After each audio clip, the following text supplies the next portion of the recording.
Assalamualaikum warahmatullahi wabarakatuh.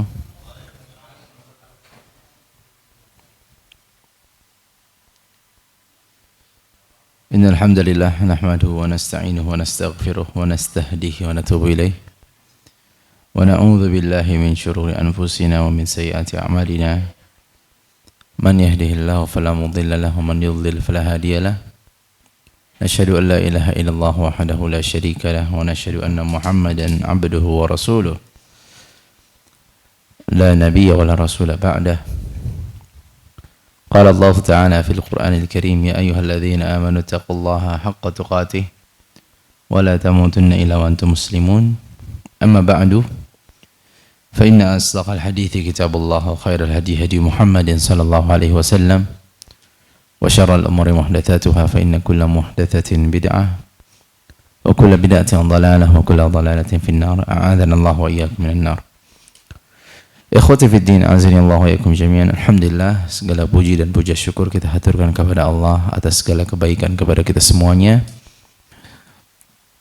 Dan tak lupa salawat beriring salam juga kita sampaikan kepada Nabi Muhammad sallallahu alaihi wasallam, keluarganya, sahabatnya serta umatnya yang mengikuti sunnahnya hingga akhir zaman.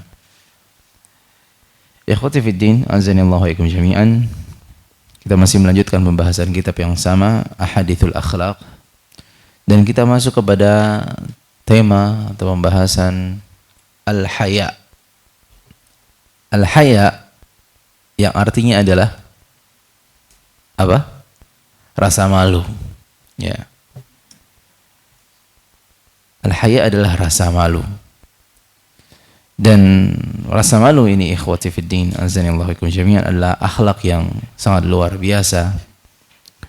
Dan kita itu bisa menilai kalau orang itu pemalu, maka kita langsung terfikirkan orang itu baik. Ya, orang itu pemalu. Ya, maka kita pahami orang itu baik, insya Allah. Tapi kalau orangnya, dia nggak ada malunya, gimana tuh? Biasanya mengarah kepada yang nggak baik. Jadi malu-maluin. Ya, jadi malu ini adalah akhlak yang luar biasa. Sifat yang Allah sangat cintai, yaitu al-haya. Bahkan diambil dari asal kata yang sama, dari al-hayah. Al-hayah, apa itu al-hayah? Kehidupan. Maka di sini Syekh mengatakan fakullama 'azumat al-hayah fil qalb azuma al-haya. Semakin besar kehidupan berada pada hati seseorang, maka akan semakin besar pula rasa malunya. Jadi orang yang hatinya benar-benar hidup ya, bukan sekedar ada gitu ya, tapi hatinya yang hidup, maka rasa malu pun juga ada pada dirinya. Berbeda kalau seseorang yang kehidupan dalam hatinya itu lemah. Dha'ufatil hayah fi qalb waruh. Dha'ufal hayah. Semakin lemah kehidupan yang ada pada hati seseorang, maka semakin lemah juga rasa malunya. Semakin lemah rasa malunya. Subhanallah. Makanya ada perkataan menarik dari Umar bin Khattab radhiyallahu ta'ala anhu, man qalla haya'uhu qalla wara'uhu. Orang yang rasa malunya sedikit, maka sifat waraknya pun juga semakin sedikit. Apa itu warak? Ada yang tahu apa itu warak? Gampangnya, warak itu adalah kehati-hatian. Ya. Kalau definisinya dari Syekhul Islam, yakni meninggalkan hal yang berbahaya di akhirat. Orang yang mempunyai wara', dia bakal berhati-hati. Di antara bentuk wara', ya seperti meninggalkan hal-hal yang rancu, hal-hal yang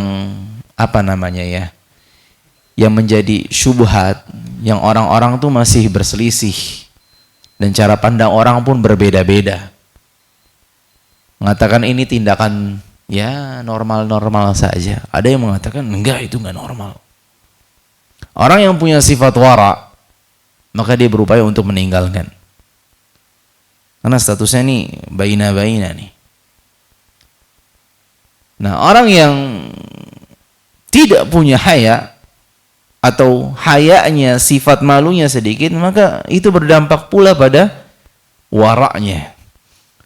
Waman qalla wara'uhu, siapa yang waraknya itu semakin sedikit, mata qalbuh, maka hatinya pun juga akan segera mati.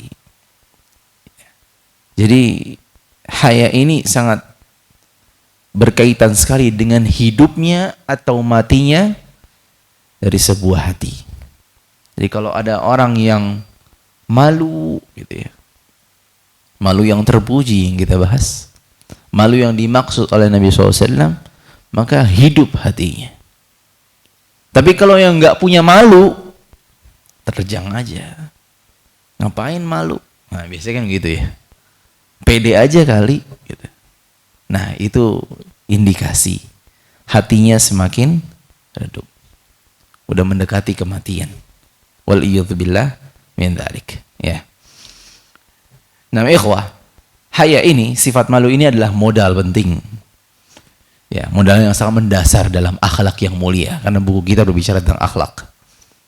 Nabi SAW bersabda, "Al-haya la ya'ti illa bi khair."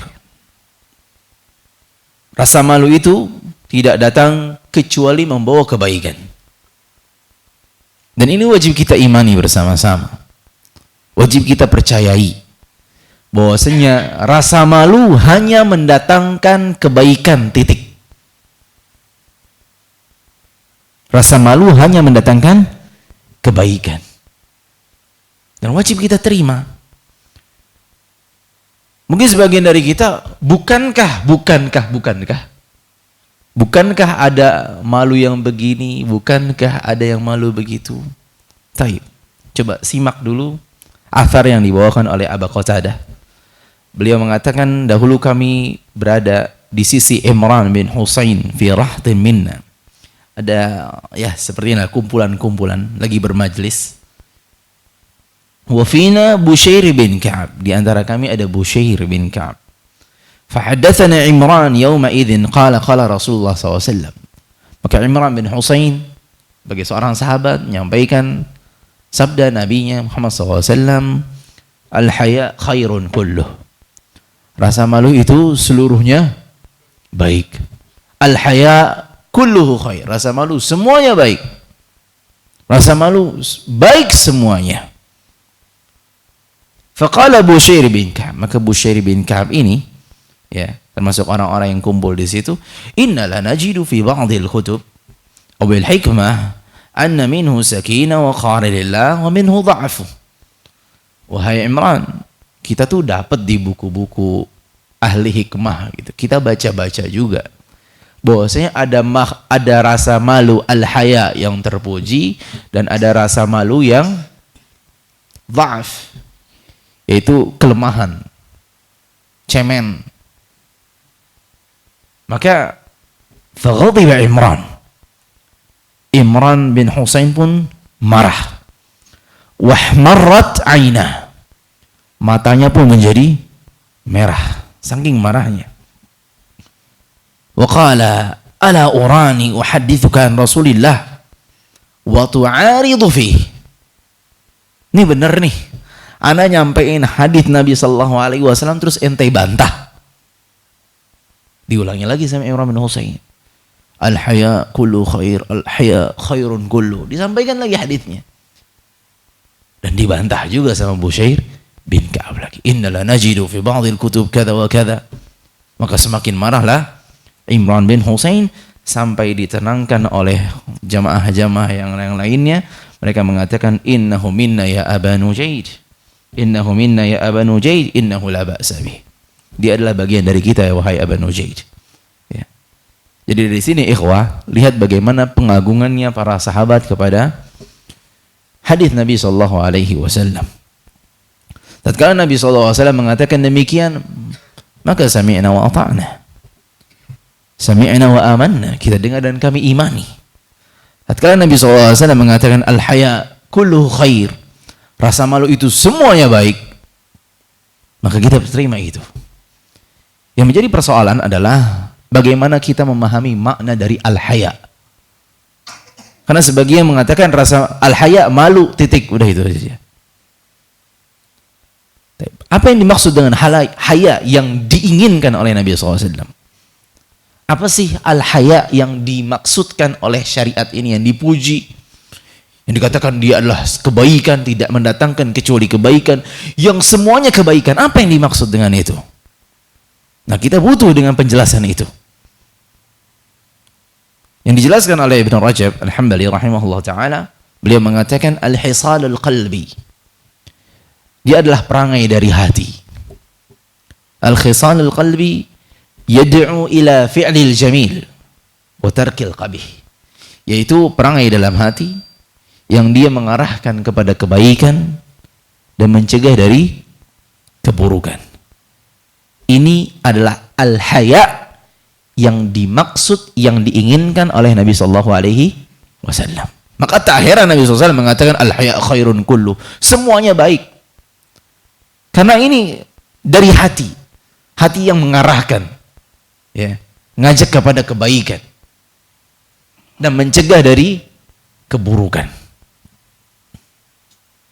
Lantas bagaimana kalau sebaliknya? Apakah itu dimaksud dengan al-haya yang dimaksud oleh Nabi SAW? Perangai dalam hati yang mengajak kepada keburukan dan mencegah dari kebaikan. Apakah ini al-haya yang dimaksud oleh Nabi SAW? Jawabannya bukan demikian. Meskipun secara casing mirip dengan haya, atau bahasa Indonesia sama-sama, ya itu malu-malu juga, ya kan? Disuruh apa nggak mau, disuruh kebaikan nggak mau, disuruh ninggalin kebaikan, ngerjain kebaikan nggak mau, disuruh ngerjain keburukan nggak mau, haya juga. Begitu pula sebaliknya, dia rasa malu, yang dia malu kalau nggak ngelakuin kemaksiatan, takut dibilang inilah, takut dibilang itulah, dan dia juga justru meninggalkan keburukan dari rasa tersebut. Ya, nggak mau ngaji lah, nggak mau sholat berjamaah lah. Secara casing orang mengatakan itu malu dan itu juga malu, tapi nyatanya beda. Al-haya yang dimaksud oleh Nabi SAW itu perangai dalam jiwa, dalam hati yang mengajak kepada kebaikan, meninggalkan keburukan. Sedangkan malu yang kita selama ini fikirkan itu adalah malu yang negatif. Dalam bahasa Arab dikenal dengan al-khajal. Al-khajal, yaitu khajal ini sifat pengecut, sifat lemah, dan para ulama menjelaskan diantaranya Syekh bin Baz mengatakan al-khajal minasyaitan. Kalau khajal ini dari syaitan. Kalau khajal ya tadi justru dia mengajak, mengarah kepada keburukan. Ya. Bisa kebayang? Rasa dalam jiwa, dari diri, perangai yang mengajak kepada keburukan atau tetap dalam keburukan. Ada orang, subhanallah, ya, dia nggak pernah ngaji, muslim, nggak pernah ngaji karena kelalaiannya, karena kekhilafannya. Kemudian di usia senja, di umur taruhlah 50-60 tahun, baru dia tersadarkan. Dan kajian-kajian atau apa namanya, halakoh tajwid, halakoh tahsin semakin merebak. Betul atau tidak? Di sini ada? Kok pada diam? Ada. Sehingga dia pun berupaya, anak pengen nih ngaji nih, anak pengen belajar supaya bisa baca Quran. Pas mau daftar, ngelihat, subhanallah, pengajarnya lebih muda jauh dia, bahkan lebih muda daripada anaknya. Maka di situ ada permainan dalam hati. yaitu al-khajal. Aduh, apa kata nih orang kalau anak belajar sama dia? Apa kata teman-teman anak kalau anak belajar sama dia? Maka di sini adalah al-khajal apa haya? Khajal. Mau pergi ke masjid, lewatin teman tongkrongan, waduh. Sering dicengin kalau ada orang yang mau ke masjid, rutin ke masjid lagi. Soalim dan seterusnya. Nggak jadi deh, balik arah. Ini apa namanya? Khajal. Khajal. Coba kita balik dengan kasus yang berbeda. Kalau melihat ada orang semarak ke masjid dan seterusnya, cuma dia doang muslim yang nggak pergi ke masjid, nggak sholat Jumat. Kita bahasakan sholat Jumat karena hari Jumat ya. Cuma dia doang. Akhirnya dia lihat di kantornya, di tempatnya, nggak ada yang nggak berangkat, cuma anak doang. Maka di situ dia terdorong untuk pergi. Maka ini apa sifat apa? Khajal apa al-haya? Al-haya. Bisa dibedakan?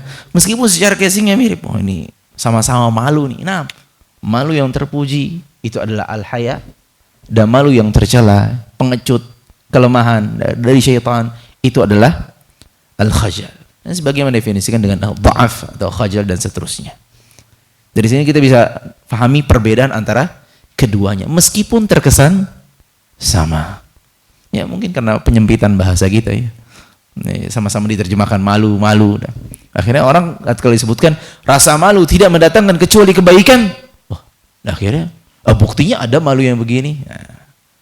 Karena mengalami penyempitan makna dari bahasa Arab menuju bahasa Indonesia. Wallahu taala a'lam bishawab.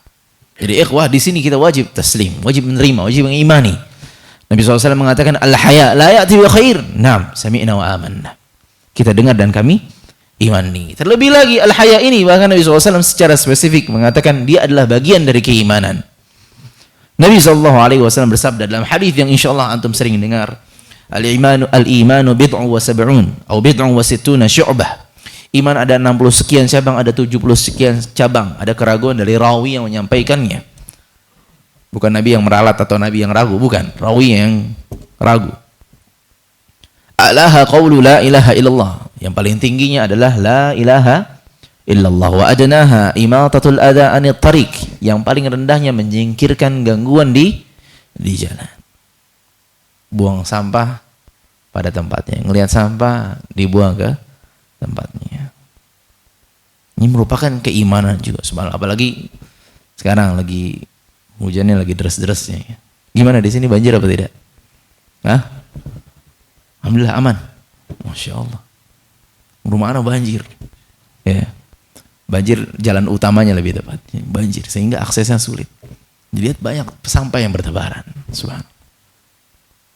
Ulah tangan manusia. Ma'asabakum min musibatin fabima kasabat aydikum. Ulah tangan kita. Ya. Dari dia tidak mempraktekkan cabang keimanan yang paling rendah. Menyingkirkan gangguan di jalan. Apalagi dia terlibat.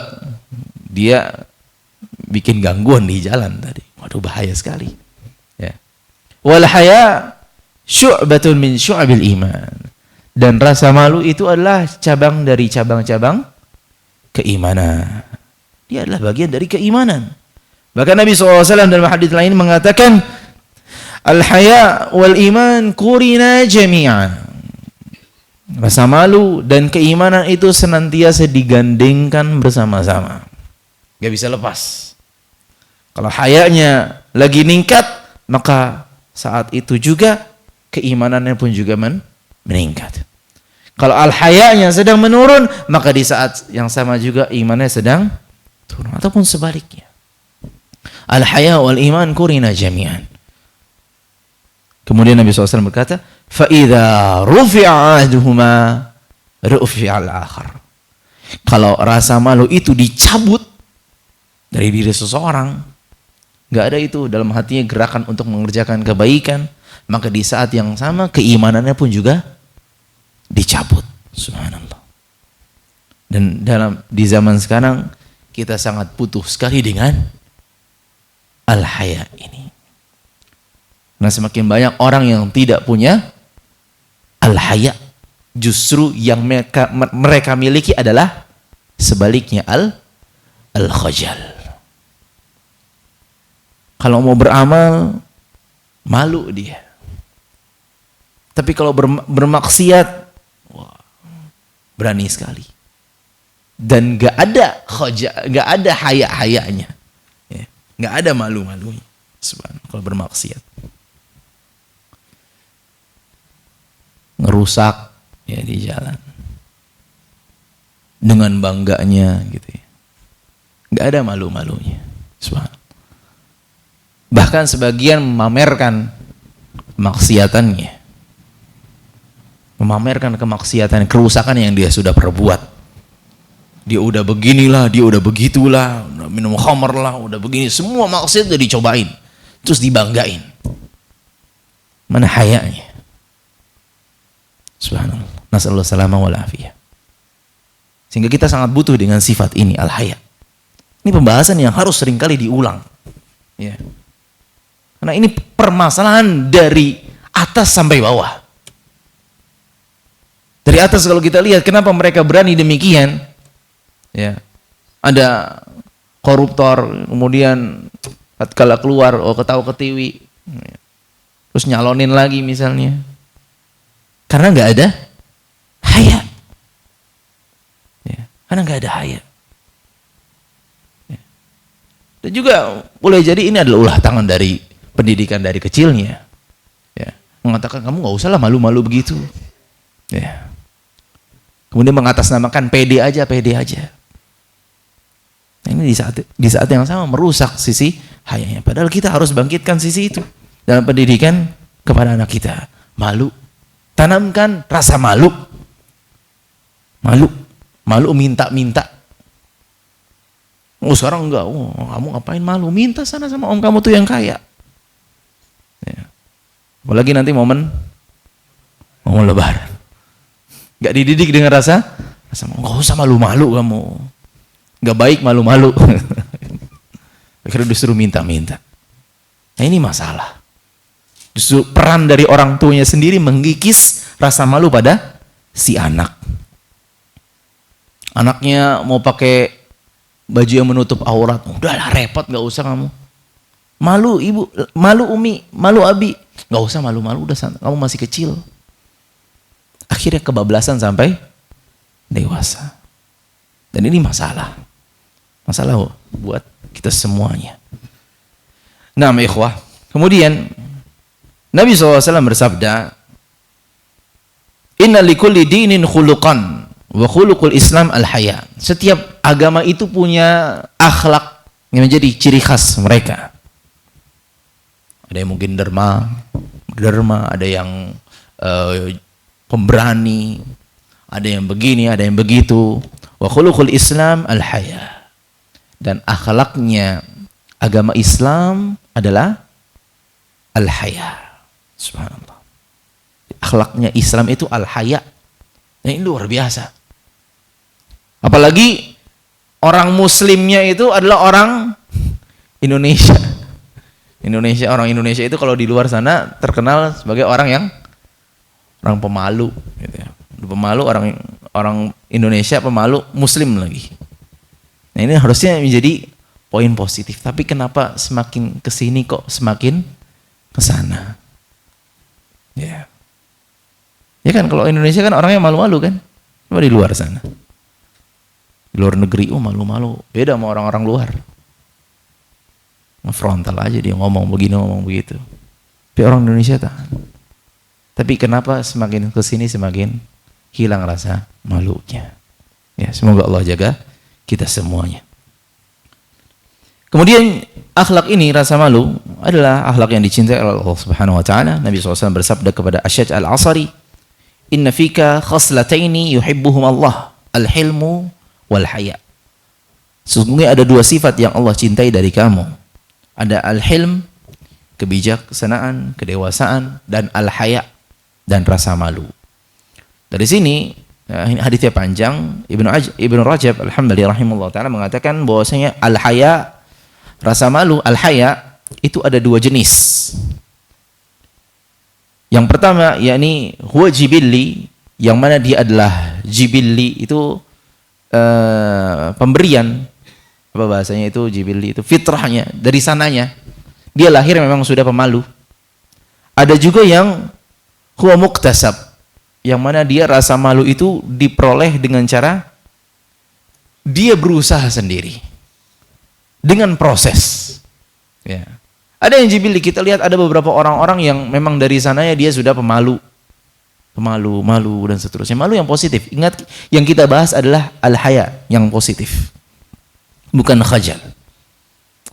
Dan ada juga orang yang hayanya ini muncul pada dirinya karena upayanya dia, karena prosesnya dia, tentu dengan taufik Allah Subhanahu wa taala.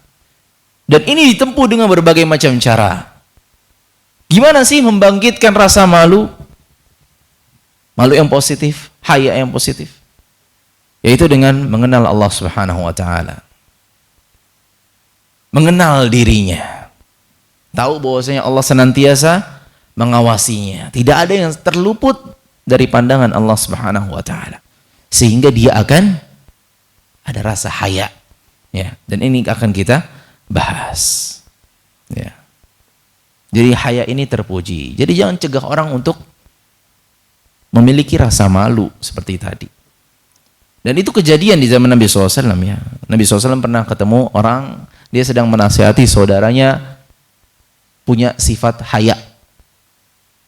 Ngapain kamu malu-malu? Kurang lebih lah begitulah bahasanya. Maka Nabi SAW menegur orang yang menegur tadi.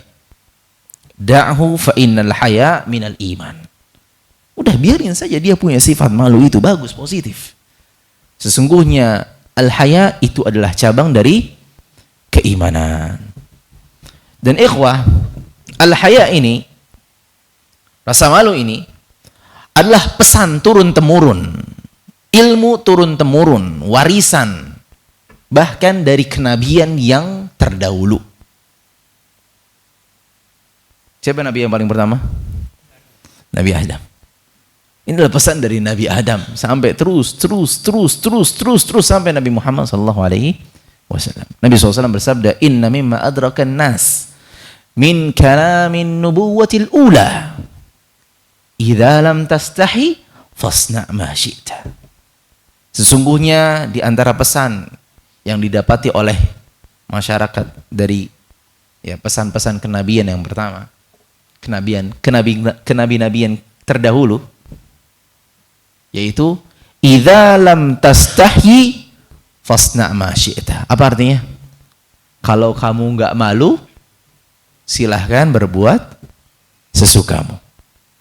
Idza lam tastahi fasna' ma syi'ta. Hadits riwayat Bukhari. Kalau kamu enggak malu, silahkan berbuat sesukamu. Dan hadits ini ya menunjukkan bahwasanya malu itu adalah pesan yang luar biasa, turun-temurun dari nenek moyang kita semuanya. Dari bapak pertama kita semuanya, Nabi Adam alaihi salam. Ya. Dan kita bisa pelajari dan kita bisa ambil faedah juga bahwasanya pesan ini lebih mahal daripada warisan yang bentuknya materi. Karena lihat bagaimana itu turun-temurun dari Nabi yang pertama sampai Masya Allah jamaah Masjid Az-Zumar. Subhanallah. Kalau warisannya fulus, kira-kira kita dapat sisanya apa enggak? Dari Nabi Adam tuh. Dapat sisanya apa enggak? Fulusnya misalnya diwariskan sama Nabi Adam misalnya 10M. Ya Allah, 10M. 1T juga enggak nyisa itu, Ustaz. Ya. Tapi subhanallah, pesan ini kita dapatkan sehingga warisan ilmu itu lebih mahal. Dan wajib kita syukuri. Nabi SAW bersabda, "Innal ulama warathatul anbiya." Sesungguhnya ulama itu adalah pewaris para nabi. Wa innal anbiya'a lam yuwarrithu dinaran wala dirhama. Innama warathul ilm. Dan para nabi itu tidak mewariskan dinar, tidak pula dirham. Yang mereka wariskan adalah ilmu. Faman akhadhaha akhadha bihadhin wafir. Siapa yang sudah mengambilnya, maka dia telah mengambil jatah yang banyak. Ya.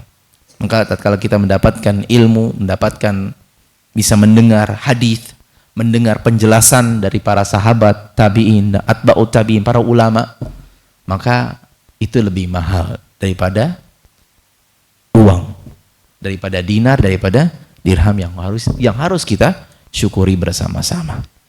Ya.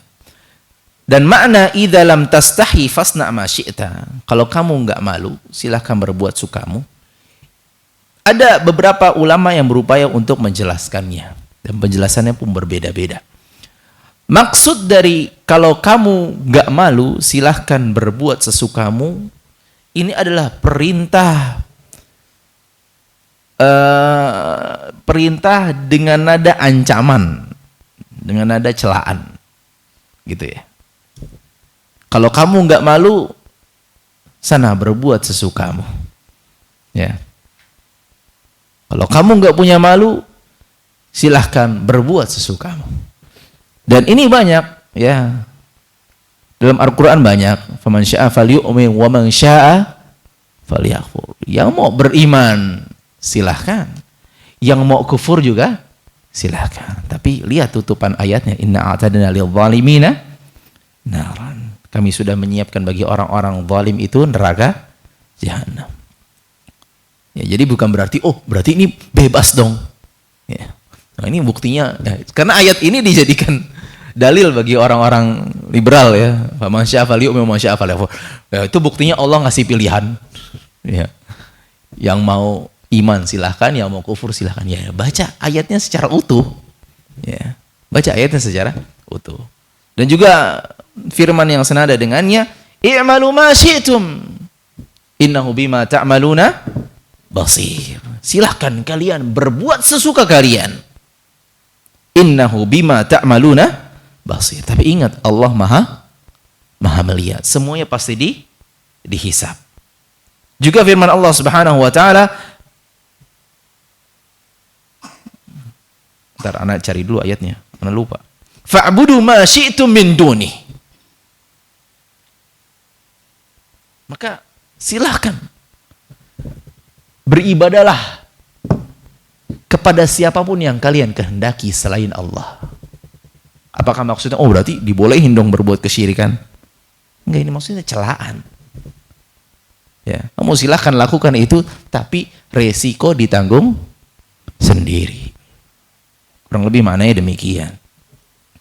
Atau yang kedua, makna yang kedua, idza lam tastahi fasna ma syi'ta, yakni bermakna sebuah kabar dan kesimpulan. Maksudnya adalah seseorang itu kalau dia tidak punya rasa malu, maka dia akan berbuat seenak hatinya. Dan kita dapati demikian, ada orang-orang, kok bisa ya dia berani begitu? Kesimpulannya apa? Emang gak punya malu. Kok dia bisa sih ngomong kayak gitu di depan publik begitu? Apalagi tokoh dan seterusnya yang dilihat luar biasa. Ya emang gak punya malu. Ini maknanya kesimpulan dari Nabi SAW. Orang itu kalau berbuat seenak hatinya, tanpa dia timbang sana timbang sini, bahkan perbuatan yang tercela, maka ketahuilah itu menunjukkan bahwa dia memang gak punya rasa malu, gak punya haya. Gak punya haya yang terpuji pada dirinya. Atau mana yang ketiga adalah yakni perintah dari Nabi sallallahu alaihi wasallam sesuai dengan zahir lafadznya. Yang maknanya adalah kalau kamu pengen mengerjakan sesuatu yang kamu nggak malu kalau ngerjain itu, maka silahkan kerjakan. Berarti itu perbuatan yang positif, perbuatan yang baik. Ya. Bisa difahami di sini? Membaca Al-Quran. Membaca Al-Quran, kalau orang lihat kita malu apa enggak? Malu. Enggak malu. Orang kalau, si fulan tadi baca Quran. Antum malu enggak digituin? Enggak malu ya. Karena ini perbuatan enggak tercela, ini amal saleh. Maka silahkan kerjakan. Enggak usah tahan-tahan, enggak usah pikir-pikir. Ini perbuatan yang tidak tercela, enggak perlu kita malu karena melakukan hal tersebut. Silakan kerjakan dimanapun. Mau kerjain pas lagi nunggu bis kah, nunggu pesawat kah, kerjain aja. Dan ini bukan perbuatan yang kita harus malu di situ. Ya, jadi berbeda antara tiga makna yang dibawakan oleh para ulama. Kalau tadi yang pertama adalah celaan, kalau kamu nggak punya malu, soalnya kerjain. Tapi resiko ditanggung sendiri. Yang kedua tadi, ya, kesimpulan dari Nabi SAW, orang itu kalau berbuat sesuka hatinya tanpa menimbang ini dan itu menunjukkan dia tidak punya rasa malu. Yang ketiga adalah berbuatlah suatu perbuatan yang kamu nggak malu darinya.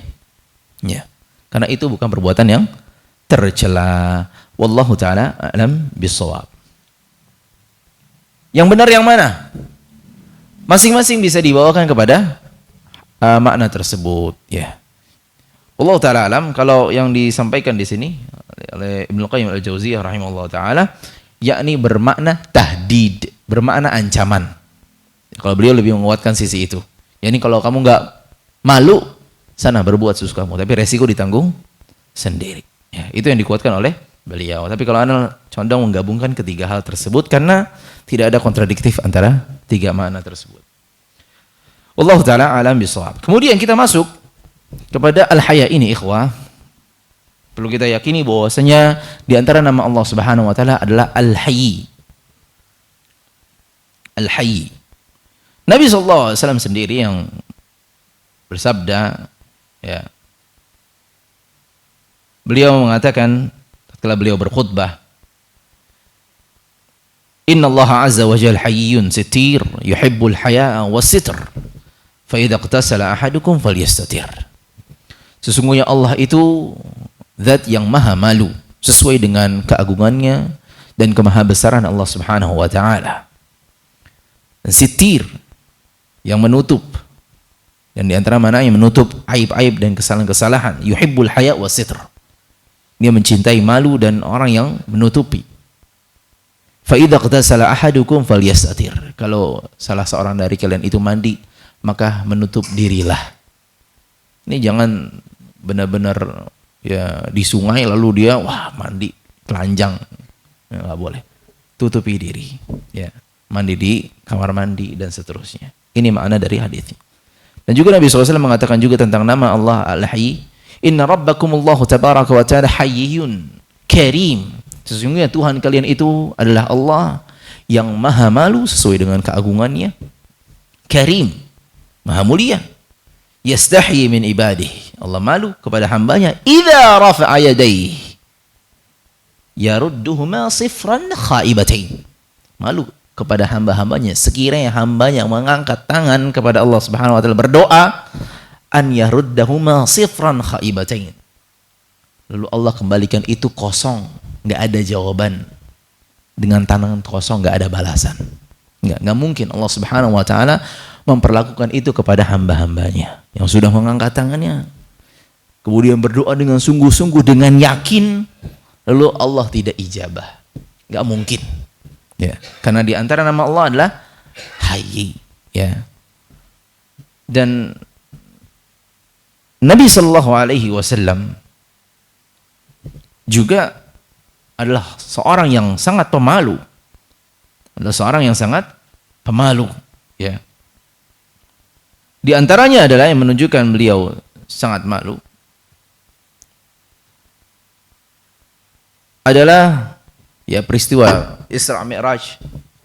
Beliau diwajibkan di atas langit sana untuk sholat 50 rakaat. Kemudian turun ketemu Nabi Musa, disuruh minta takhfif, kurangi, terus naik lagi, kurangi lagi, sampai akhirnya 5. Meskipun 5, udah sampai 5 pun Nabi Musa tetap minta kurangi. Kata Nabi Muhammad sallallahu alaihi wasallam, qad istahyaitu min rabbi. Sungguh aku malu kepada Tuhanku. Malu minta keringanan lagi. Ya. Dan juga datang seruan dari langit, tilka khamsun wa hiya khamsun la yubadal qaulu ladai. Itu 5 senilai 50, tidak bisa lagi diubah, diganggu gugat. Ya. Wallahu taala alam. Sudah adzan? Sudah adzan? Baik. 40 detik lagi. Ya udah kita simak terlebih dahulu adzan Isya, dan selebihnya nanti kita akan jelaskan sebagian saja, nggak bisa menyeluruh. Baru kita buka sesi tanya jawab. Ada yang mau bertanya nanti? Taib, nanti ya. Nggak sekarang. Nah, bismillah, alhamdulillah, wassalatu wassalamu ala rasulillah, wa ba'd. Ada poin yang tertinggal sedikit, ya. Para ulama membahas bahwasanya al-haya itu bermacam-macam. Ini ditinjau dari kepada siapa kita malu. Ada al-haya minallah, malu kepada Allah. Ada malu kepada Rasulullah sallallahu alaihi wasallam secara khusus. Ada malu kepada manusia, al-haya kepada manusia, al-haya minan nas. Dan semua yang terpuji. Yang menjadi pertanyaan, gimanakah seorang malu kepada Allah Subhanahu wa taala? Ya.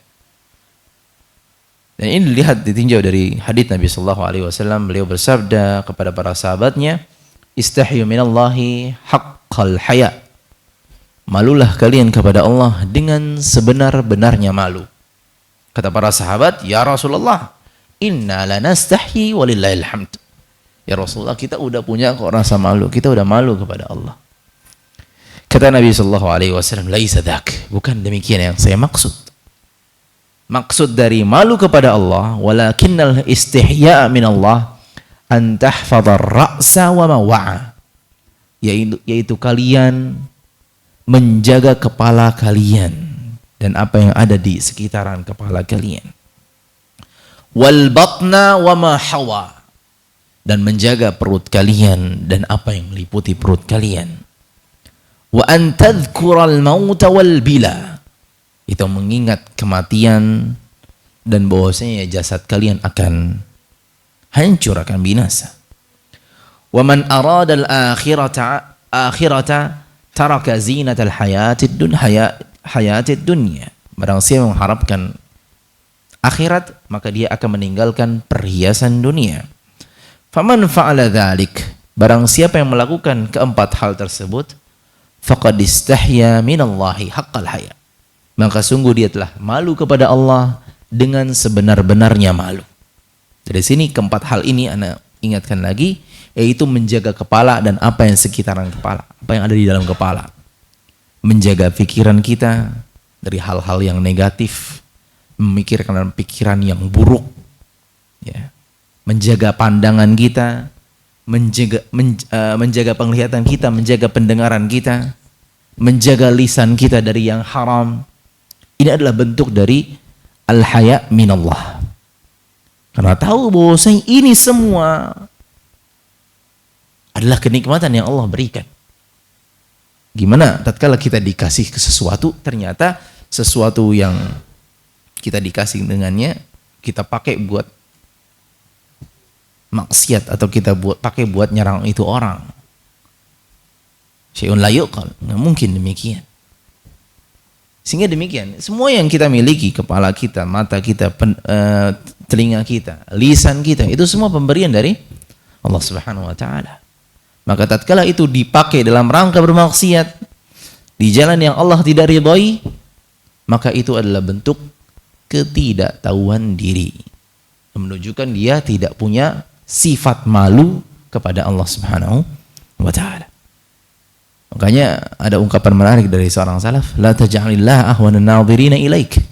Jangan jadikan Allah pihak yang paling rendah untuk melihatmu. Kita itu kalau seorang kalau bermaksiat, kalau dilihat sama orang mungkin dia malu.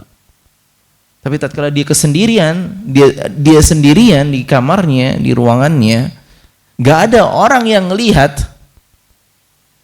maka dia tetap bermaksiat. Padahal di saat yang sama kan dia sadar, dia tahu ada Allah yang melihatnya. Maka sama saja dia menjadikan Allah pihak yang paling rendah dibandingkan orang-orang yang melihatnya. Dan juga menjaga perut. Apa maksud dari menjaga perut? Menjaga jangan sampai memasukkan hal yang haram. Harta-harta yang haram, penghasilan yang haram. Dan juga menjaga sekitar perut. Para ulama menjelaskan menjaga kemaluan. Jangan sampai jatuh kepada hal yang haram. Kemudian mengingat kematian, ya, mengingat kematian, dan juga meninggalkan bermegah-megahan dalam kehidupan di dunia karena mengharapkan pahala yang utuh di akhirat. Wallahu taala a'lam bishawab, ya. Inilah yang berkaitan dengan al-haya, meskipun anak belum bisa menjelaskannya secara utuh, secara komplit karena keterbatasan waktu. Semoga kita bisa mengambil ilmu dari apa yang disampaikan. Kita semuanya termasuk yang berbicara, ya, kita memiliki sifat malu dan juga anak-anak kita punya sifat malu. Terlebih lagi wanita, subhanallah. Ini perhiasan buat wanita adalah sifat malu. Kalau sifat malu ini dicabut dari seorang wanita, subhanallah, rusak. Rusaknya kemana-mana, merembet kemana-mana. Ke suaminya, ke dirinya, ke anak-anaknya, dan subhanallah. Ya. Ini adalah salah satu hal yang kita sedihkan adalah tatkala banyak wanita-wanita yang tidak punya lagi sifat haya, ya, mencari perhatian kemana-mana, mengumbar auratnya, ya. Nasallallahu salamah wal afiyah. Nah, ada 8 menit, dipersilahkan Taib yang punya pertanyaan, fadhal. Assalamualaikum warahmatullahi wabarakatuh. Waalaikumsalam. Ustaz, saya ingin sedikit pencerahan terkait dengan masalah sifat dan malu. Nah. Dalam artian begini, kita tahu tadi ada orang disebutkan mungkin dari kecil dia dibesarkan udah punya sifat malu. Tapi bagaimana dengan tadi disebutkan juga bahwa malu itu berbanding lurus dengan keimanan. Nah. Jadi apakah memang berarti kita kenal istilah mujahirin itu, Ustaz? Itu benar-benar udah nggak ada malunya, dan itu berarti orang yang tidak mempunyai keimanan sama sekali.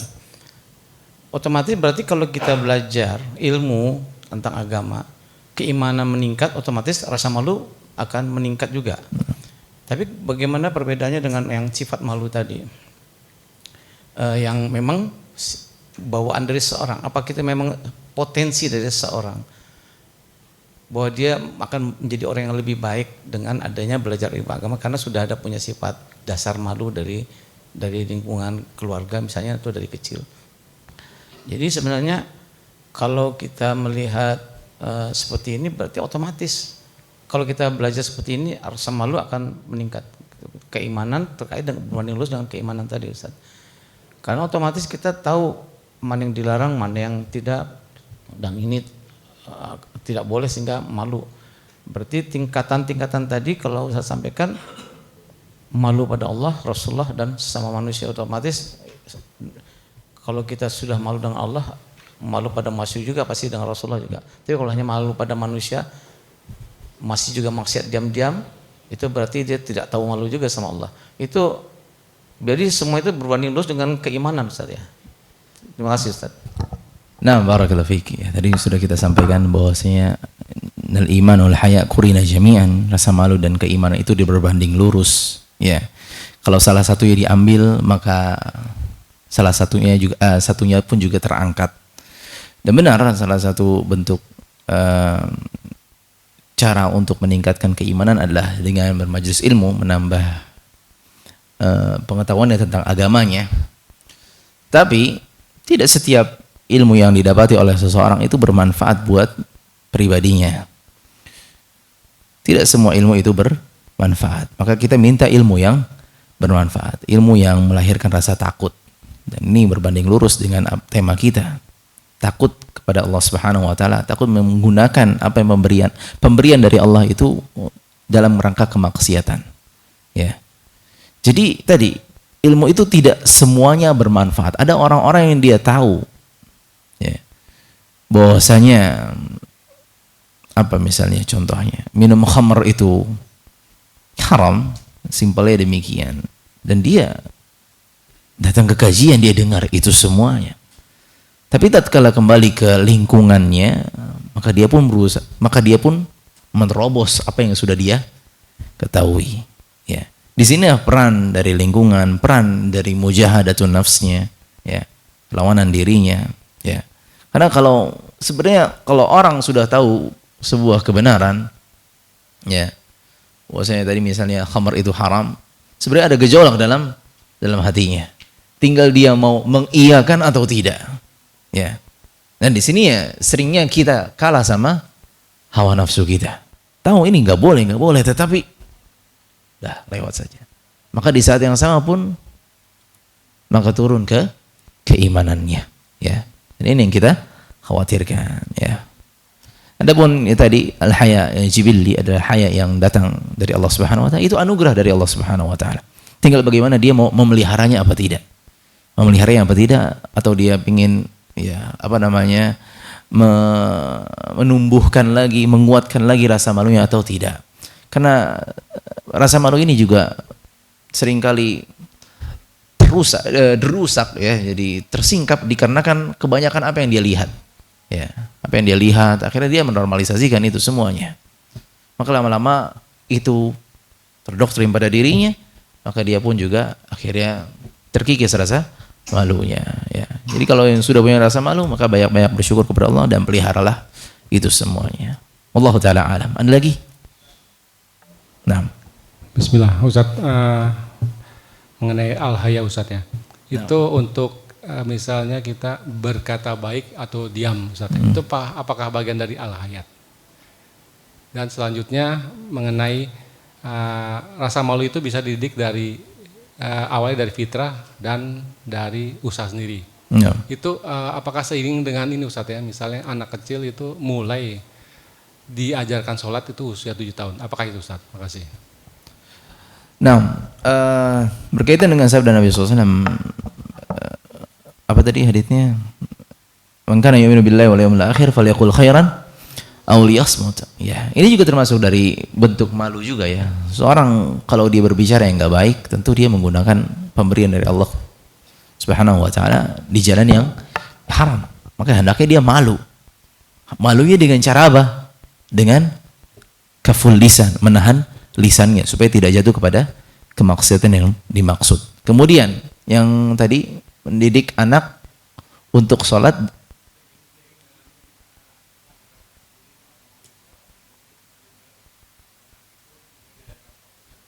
Nah, itu juga bisa masuk kepada pembahasannya. Bahkan juga bisa dididik rasa malu sebelum dari 7 tahun. Ya. Adapun dari sisi sholat, ya adalah mendidik anak itu untuk menghadirkan rasa malu. Allah sudah ngasih berbagai macam kenikmatan, terus datang perintah dari Allah, terus kita nggak kerjain. Ya, jadi ini ajang persiapan buat mereka semuanya. Bahwa sekarang mereka belum mukallaf, mereka belum dibebani dengan syariat, mereka belum berdosa dan seterusnya. Tetapi nah ini sebagai bekal buat kamu, bahwasanya didik rasa ini, rasa malu. Tatkala kamu sholat, maka di situ kamu sedang menjalankan perintah Allah. Dan kamu sedang menunaikan hak dari nikmat Allah kepada kamu. Dan tatkala kamu enggak sholat, maka di situ kamu berarti enggak punya malu. Kenapa? Karena Allah sudah kasih kamu tangan, sudah kasih kamu kekuatan untuk berdiri, sudah kasih kamu nafas, oksigen, gratis semuanya. Disuruh sholat 5 menit, 10 menit kamu enggak mau. Mana rasa malunya? Jadi ini juga termasuk pendidikan rasa malu kepada anak-anak kita. Mumtaz, barakallahu fikum. Ya, semoga bisa difahami. Ada lagi yang mau bertanya? 1 menit. Baik.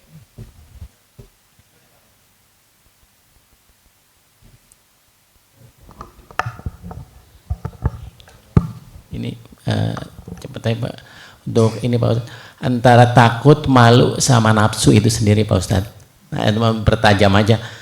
Orang cenderung itu malu, takut, kedepankan itu takut apa malu yang sebenarnya yang ditanamkan itu dulu untuk awal-awal. Terima kasih.